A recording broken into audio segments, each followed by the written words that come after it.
Skill education చూస్తూ నేర్చుకోవడం కాదు, చేస్తూ నేర్చుకోవడమే అసలైన స్కిల్ ఎడ్యుకేషన్. విద్యార్థులు చదువుతో పాటు భవిష్యత్ ఉపాధికి సిద్ధం కావాలనే లక్ష్యంతో ఆంధ్రప్రదేశ్ ప్రభుత్వం సమగ్ర శిక్ష ఆధ్వర్యంలో రాష్ట్ర వ్యాప్తంగా 1599 ప్రభుత్వ పాఠశాలల్లో స్కిల్ ఎడ్యుకేషన్ అమలు చేస్తోంది. 3021 మంది వొకేషనల్ ట్రైనర్ల మార్గదర్శకత్వంలో 11 రంగాలు, 29 జాబ్ రోల్స్, 2937 ఆధునిక స్కిల్ ల్యాబ్లలో 3.32 లక్షల మంది విద్యార్థులు ఉపాధి ఆధారిత నైపుణ్యాలను అభ్యసిస్తున్నారు.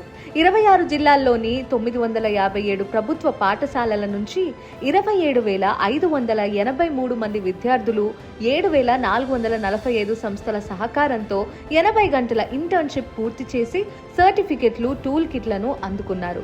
ఈ కార్యక్రమం ఉద్యోగాలకు మాత్రమే కాదు, స్వయం ఉపాధికి కూడా ఆత్మవిశ్వాసాన్ని అందిస్తోంది. ఎందుకంటే చదువు అంటే కేవలం పుస్తకాల జ్ఞానం కాదు, జీవితాన్ని నిర్మించే నైపుణ్యాల సమాహారం. స్కిల్స్ నేర్చుకో, భవిష్యత్తును నిర్మించుకో. Skill today, success tomorrow. Samagra Shiksha Andhra Pradesh. భవిష్యత్తు ఉపాధికి నైపుణ్యాలే పునాది.